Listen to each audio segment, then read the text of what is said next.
वीरभद्राय नमः।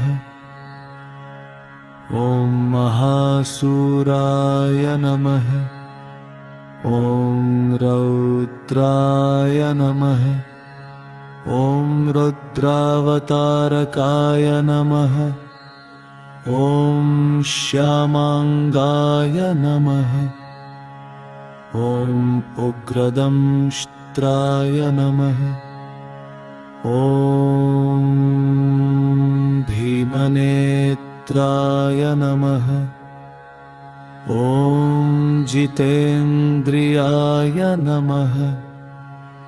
ॐ ऊर्ध्वकेशाय नमः।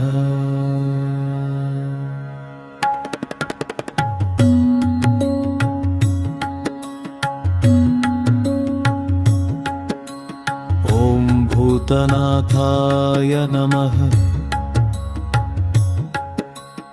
ॐ खड्गहस्ताय नमः। ॐ त्रिविक्रमाय नमः।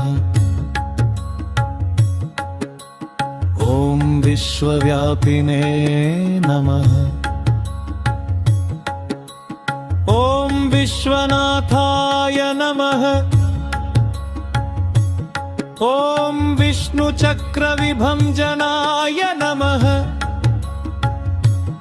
ॐ भद्रकालीपतये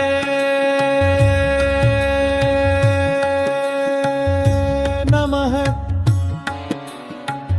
ॐ भद्राय नमः।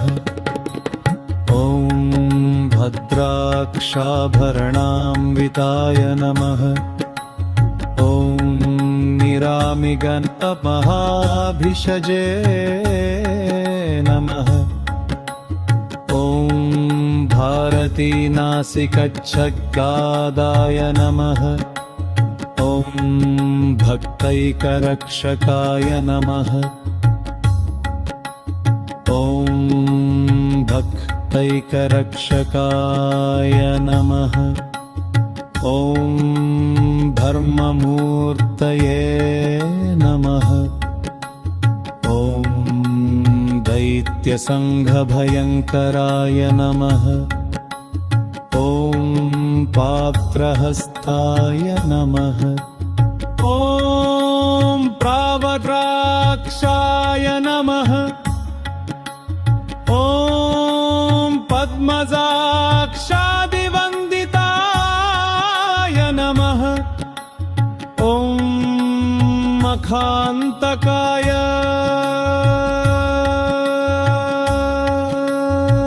नमः।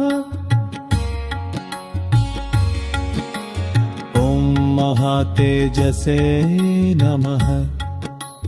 ॐ महाभयनिवारणाय नमः। ॐ महावीराय नमः। ॐ गणाध्यक्षाय नमः।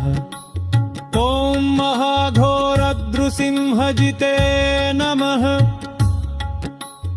ॐ निःश्वासमारुतोद्धूतकुलपर्वतसञ्चयाय नमः। ॐ दन्तनिष्पेषणारावमुखरीकृतदिक्तटाय नमः। ॐ पादसङ्घट्टनोद्भ्रान्तशेषशीर्षसहस्रकाय नमः। ॐ भानुकोटिप्रभाभास्वन्मणिकुण्डलमण्डिताय नमः। ॐ सर्वदेवशिरोरत्नसंहृष्टमणिपादुकाय नमः। ॐ रैवेयहारकेयूरकाञ्चीकटकभूषिताय नमः। ॐ भगतीताय नमः। ॐ दक्षहराय नमः। ॐ विक्रदंशुत्राय नमः। ॐ षड्जनाहवे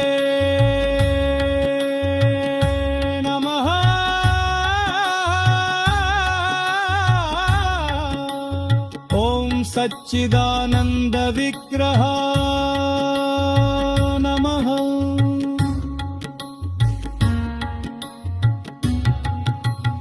ॐ भयाहमयाय नमः। ॐ भक्तलोकारातितीक्ष्णविलोचनाय नमः। ॐ कारुण्याक्षाय नमः। ॐ गणाध्यक्षाय नमः।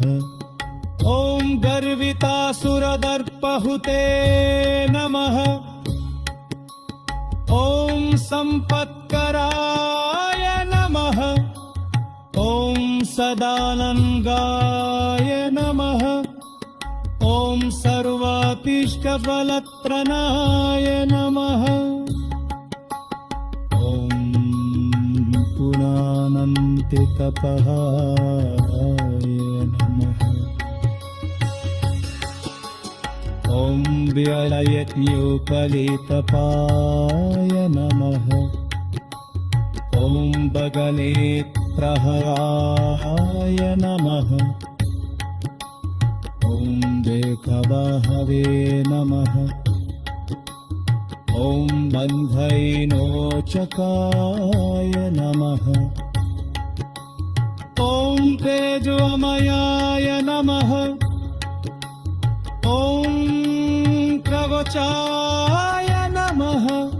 ॐ दिवश्वशुभिवन्तताय नमः। ॐ यज्ञपूरुषसिंशैलाय नमः। ॐ यज्ञारण्यदमानलाय नमः।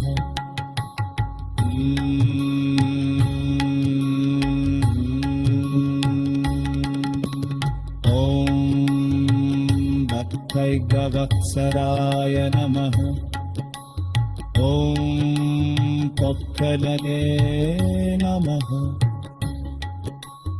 ॐ सरभाय नमः। ॐ शाश्वताय नमः।